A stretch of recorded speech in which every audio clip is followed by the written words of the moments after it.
Welcome to SR English Institute. This is R. Sharma. Today I am going to talk about narration. In this narration I am going to tell you how to change imperative sentence while changing from direct to indirect speech. यानी आज मैं बताने वाला हूँ कि direct से indirect speech में बदलते समय imperative sentence को कैसे बदला जाता है. तो let's start the video lecture.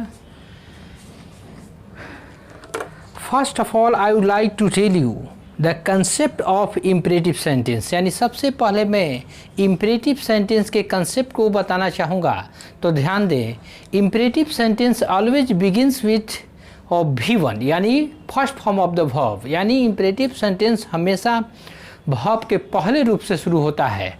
And it indicates order, advice, request, suggestion etcetera. और इससे रिक्वेस्ट, एडवाइस, सजेशन या कमांड इत्यादि का बोध होता है. क्योंकि इसके नाम से ही यदि समझा जाए तो इम्परेटिव का मतलब होता है आदेशात्मक, और सेंटेंस का मतलब होता है वाक्य. यानी कि जिस वाक्य से आदेश का बोध हो, तो ऐसे वाक्य को इम्परेटिव सेंटेंस कहा जाता है. लेकिन इसमें आदेश के साथ साथ रिक्वेस्ट भी जुड़ा होगा, एडवाइस भी जुड़ा होगा, सजेशन भी जुड़ा होगा, कमांड भी जुड़ा होगा, इनविटेशन भी जुड़ा होगा.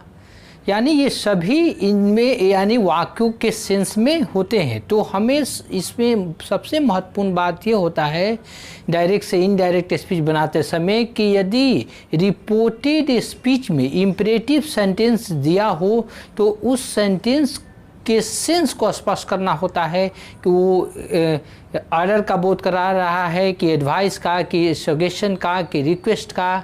ये सभी के सेंस समझने पर ही हम रिपोर्टिंग वर्ब को उसके सेंस के आधार पर बदलते हैं. यानी जैसा कि मान लीजिए कि यदि रिपोर्टेड स्पीच का इम्परेटिव सेंटेंस ऑर्डर का बोध करा रहा हो, तो ऐसे में हम रिपोर्टिंग वर्ब को ऑर्डर में चेंज कर देते हैं.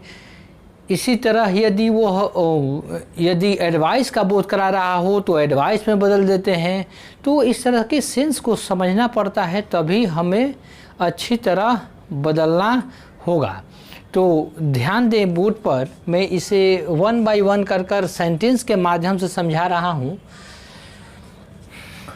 ये सभी 7 सेंटेंस को मैं पहले से ही लिख दिया हूँ. इसे इनडायरेक्ट स्पीच में बदलना है. यानी कि ये प्रत्येक सेंटेंस डायरेक्ट स्पीच में दिया हुआ है. तो ध्यान दें,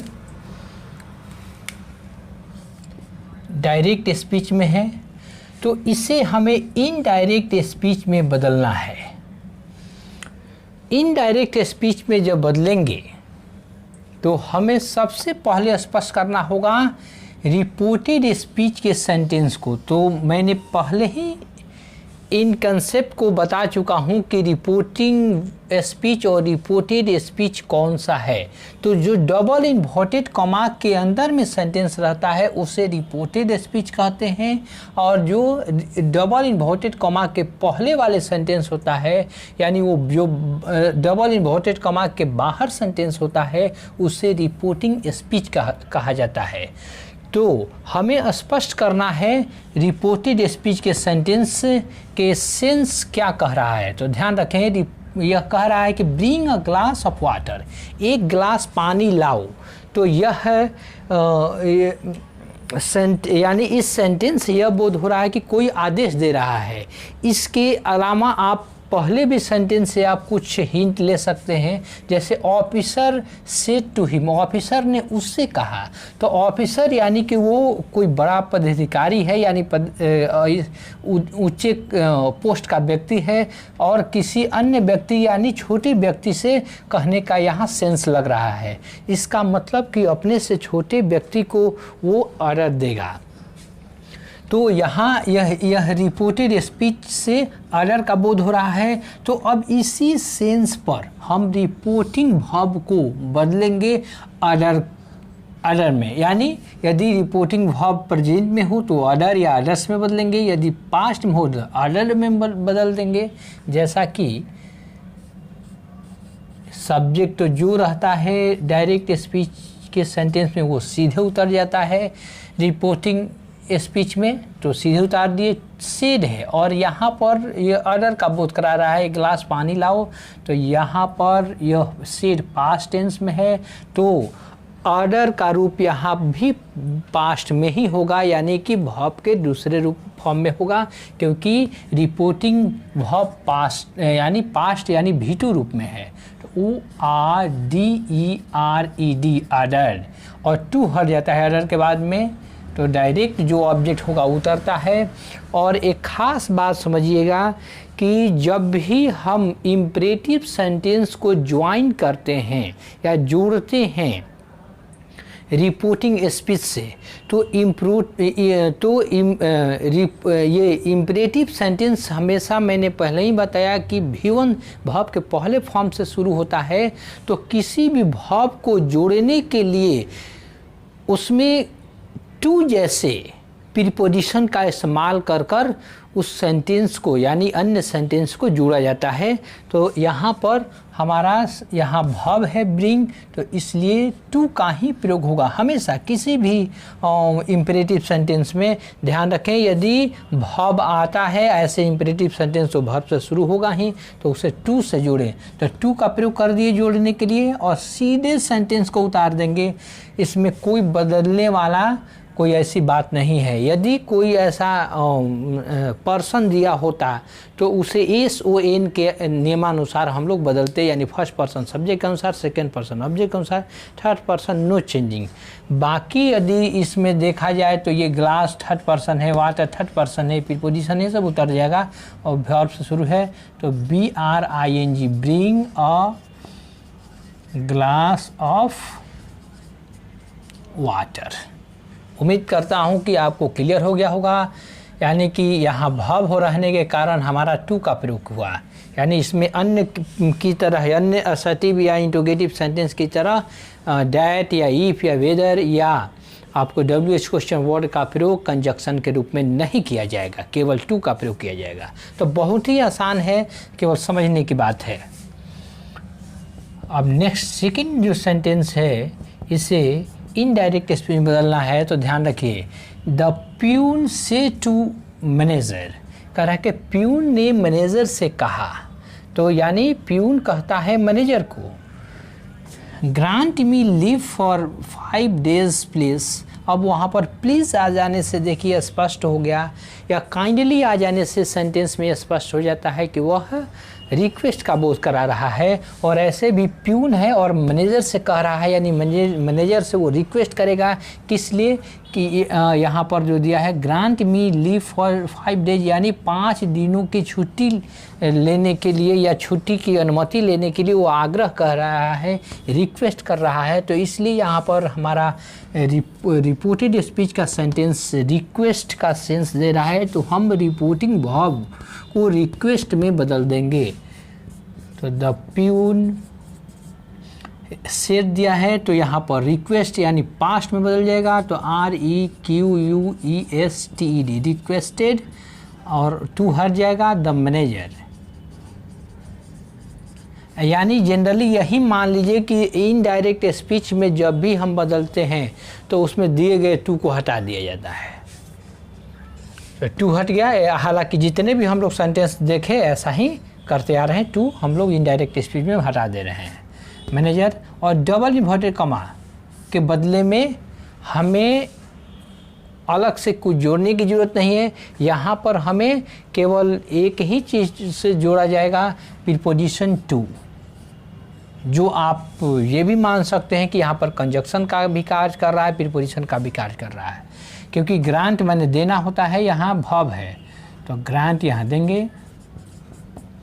उसके बाद मी है, तो मैंने पहले ही बताया कि पर्सन बदलता है, तो पर्सन यहाँ पर यह फर्स्ट पर्सन है, फर्स्ट पर्सन सब्जेक्ट के अनुसार, तो प्यून यहाँ पर सब्जेक्ट है, तो सब्जेक्ट यहाँ प्यून दिया है, तो प्यून के अनुसार यहाँ पर हिम का प्रयोग करेंगे, क्योंकि ऑब्जेक्टिव केस में है, जिस केस में इधर का पर्सन रहता है उसी केस में इधर वाले पर्सन को बदल दिया जाता है। तो यहाँ ऑब्जेक्टिव केस में है तो प्यून का यदि कहा जाए इसका प्रोनाउन इसके बदले में तो ही होगा, तो ही के का ऑब्जेक्टिव केस हिम होगा, तो इसलिए हिम में बदल दिया गया।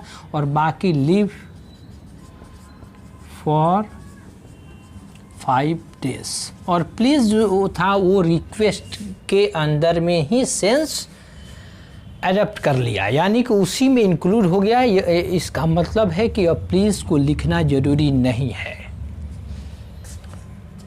इसी तरह अब थर्ड वन जो सेंटेंस है ये भी डायरेक्ट स्पीच में है, इसे इनडायरेक्ट स्पीच में बदलना है। तो यहाँ पर हम लोग इसमें भी समझेंगे कि रिपोर्टेड स्पीच क्या कह रहा है। तो हेल्प द पुअर यानी गरीबों की मदद करो, इसका मतलब है कि किसी को कह रहा है, कोई बड़े व्यक्ति या पूंजीपति व्यक्ति या पैसे वाले व्यक्ति को गरीबों की मदद करो। तो ऐसे में ये सेंस ये आता है कि वो व्यक्ति उसमें कैपेसिटी है, उसमें क्षमता है किसी को मदद करने के लिए। तो अन्य व्यक्ति जब उसे कहेगा तो हमेशा उसको एडवाइस देगा, न कि आदेश देगा।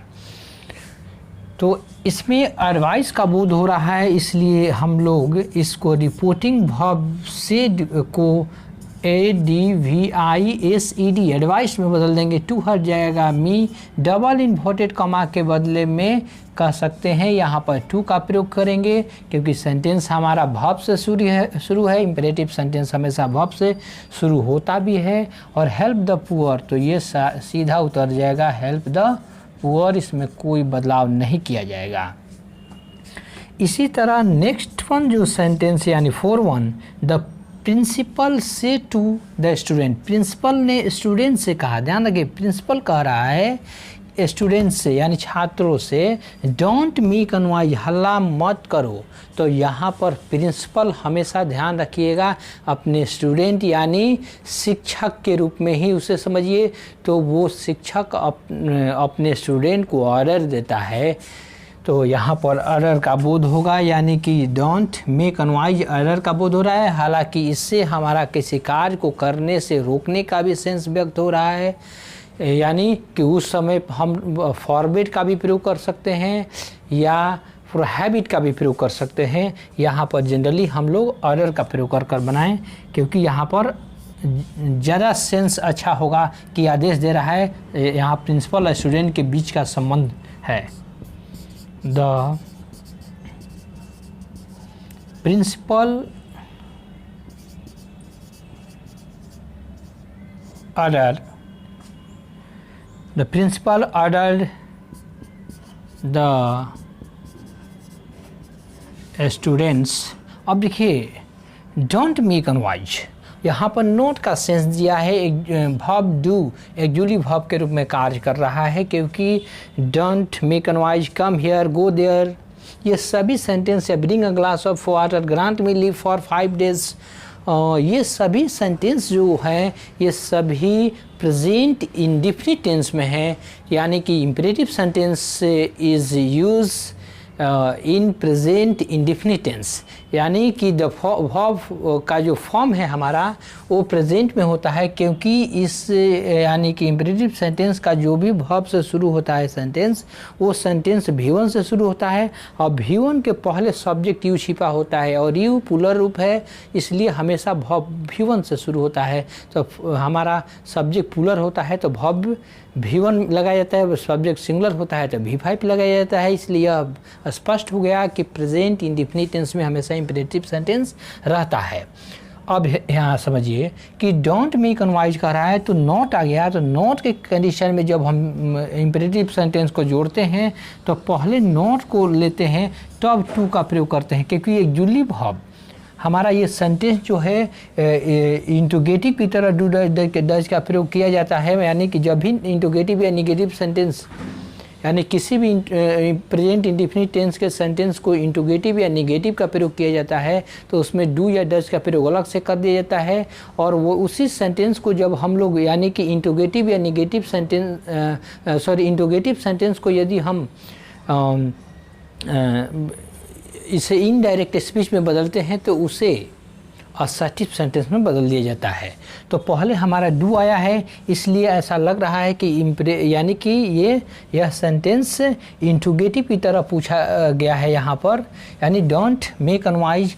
तो ऐसे स्थिति में हालांकि आदेश का बोध करा रहा है यहाँ से डोंट का कहने से, तो यहाँ नॉट का प्रयोग करेंगे, यानी पहले नॉट को लेकर आ जाएंगे और टू यहाँ लेकर आ गए।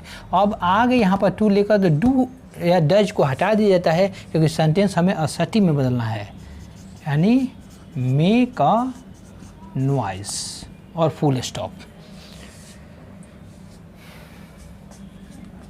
नेक्स्ट वन जो सेंटेंस है हम लोग, यानी कि 51 है, दे से टू हिज सन, वे लोग अपने बेटे से कहते हैं, या अपने कहेंगे कि उसके, यहाँ पर देयर करते हैं, देयर।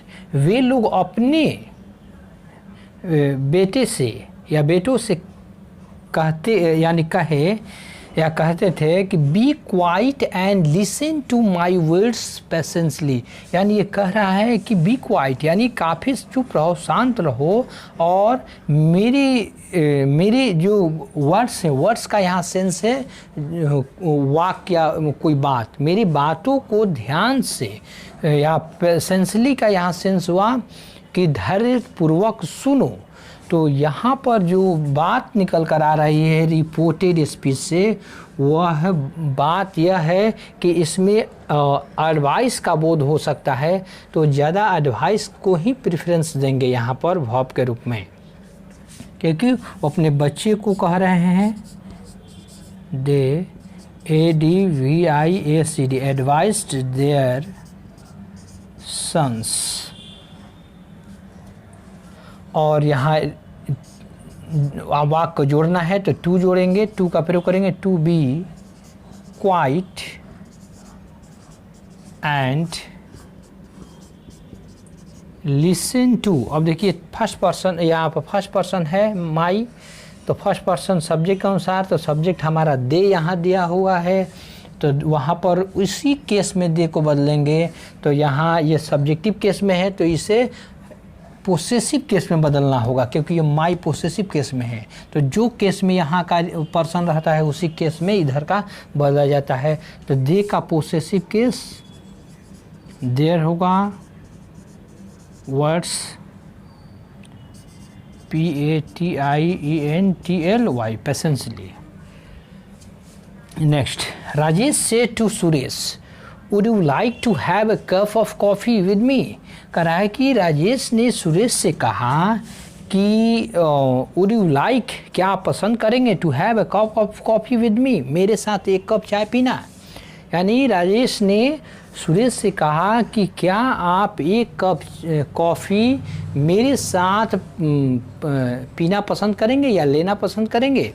तो यहाँ पर ऐसा लग रहा है कि आपको यहाँ पर इंट्रोगेटिव सेंटेंस से, क्योंकि एक्जुअली वर्ब वुड पहले आया है, उसके बाद सब्जेक्ट है V1 है, तो ऐसी कंडीशन में कि कोई भी वाक्य के शुरू में actually verb plus subject plus verb यानी मेन वर्ब आता हो, तो ऐसे सेंटेंस को एक्जुअली यानी इंट्रोगेटिव सेंटेंस कहते हैं। यानी ऐसे सेंटेंस को इंट्रोगेटिव का यहाँ और स्पष्ट रूप हुआ, yes no question word of sentence हुआ, क्योंकि हमारा यहाँ पर क्वेश्चन मार्क भी है और यहाँ एक्जुअली वर्ब पहले आया है, और इसका उत्तर जो आ रहा है यस या नो में आ रहा है, इसलिए इसे इंट्रोगेटिव सेंटेंस मानेंगे। यानी यहाँ पर इंट्रोगेटिव सेंटेंस यहाँ से देखने से यही बात हमें लग रहा है, क्योंकि हमारा उत्तर इसका यस या नो में ही आ रहा है। क्योंकि फिर से स्पष्ट कर लिए, would you like to have a cup of coffee with me, क्या आप मेरे साथ एक कप कॉफ़ी लेना या पीना पसंद करेंगे। तो वो यस कह सकता है या नो कह सकता है, इसलिए यह सेंटेंस इंट्रोगेटिव सेंटेंस है। लेकिन अब यहाँ पर समझिएगा कि ये इंट्रोगेटिव सेंटेंस रहता है, तो इसके बदले में हम लोग इफ़ या वेदर का प्रयोग कंजक्शन के रूप में करते हैं, जब डबल इन्वर्टेड कमा को हटाते हैं या सेंटेंस को जोड़ते हैं। तो लेकिन यहाँ पर एक बात और से छिपा है कि जब भी ऐसे सेंटेंस आपको दिखाई दे, और तो ऐसे सेंटेंस से आपको वार्मली इन्विटेशन का बोध होता है, काफ़ी गर्मजोशी से स्वागत का बोध होता है। काफ़ी आपको अच्छी तरह स्वागत का बोध होता है। तो ऐसे में जब कोई आपको इनविटेशन करता हो काफ़ी आपको माने इस सेंस में, तो ऐसे परिस्थिति में उस सेंटेंस को हम इम्परेटिव के ही सेंस में रखेंगे और डबल इन्वर्टेड कॉमा के बदले में इफ़ या वेदर ना प्रयोग कर टू का प्रयोग करेंगे, यानी कि ये सेंटेंस का सेंस हमारा जो है इम्परेटिव सेंटेंस की तरह है। इसलिए इसे इनडायरेक्ट स्पीच में हम लोग बदलने जा रहे हैं। तो ध्यान रखिए, राजेश सेड है, तो यहाँ पर ये क्या कर रहा है कि इनवाइट कर रहा है किसी व्यक्ति को। तो ध्यान रखिए कि इनविटेशन यहाँ पर होगा वार्मली, कह सकते हैं WARMLY, वार्मली, INVITED, इनवाइटेड, क्योंकि इनवाइट कर रहा है एक कप चाय पीने के लिए, तो इनवाइटेड कर दिए सुरेश।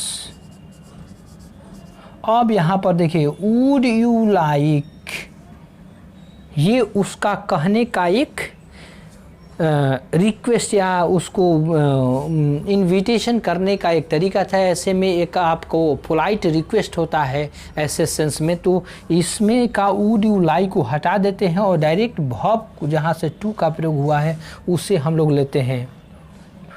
तो यहाँ पर to have a cup of COFFWE, coffee with me, यहाँ पर फर्स्ट पर्सन है तो फर्स्ट पर्सन सब्जेक्ट के अनुसार राजेश है, यहाँ पर तो राजेश के बदले में यहाँ पर हो जाएगा हिम।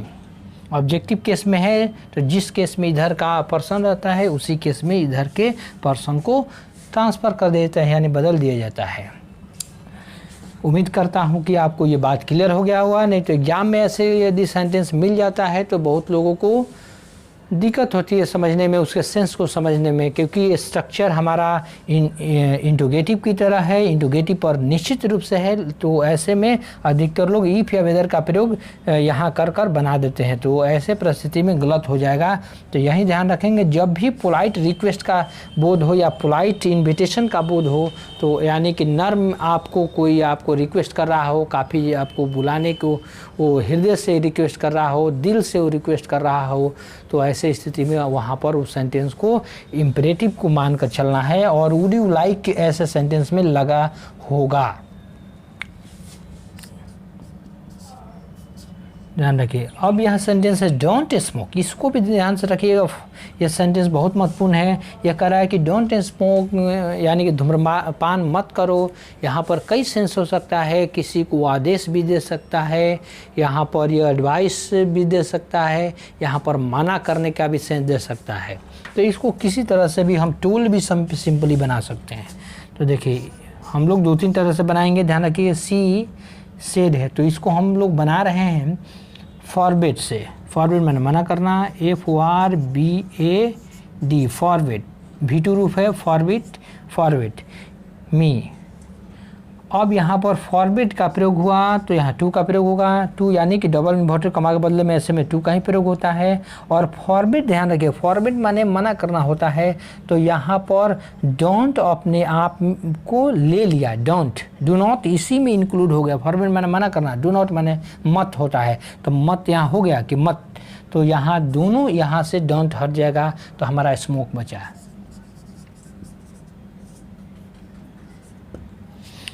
एक और तरीका से हम बना सकते हैं, सी प्रोहिबिटेड का प्रयोग कर PROHIBITED, प्रोहिबिटेड मी, उतार जाएंगे। प्रोहिबिटेड का मतलब भी मना करना होता है, निषेध करना होता है, प्रोहिबिटेड मी। अब यहाँ पर अंतर यही है कि फॉरबिड टू लेता है अपने बाद और प्रोहिबिटेड एक प्रीपोजिशन फ्रॉम लेता है। और फ्रॉम जब प्रयोग हो गया तो इसके बाद जो वर्ब स्मोक यहाँ आ रहा है, धूम्रपान करना, वह बिफोर फॉर्म में बदल जाएगा, क्योंकि किसी भी प्रीपोजिशन के बाद कोई वर्ब आए तो उसे बिफोर के फॉर्म में बदल देंगे और वहाँ पर बिफोर फॉर्म जेरेंडियल नाउन की तरह कार्य करने लगता है।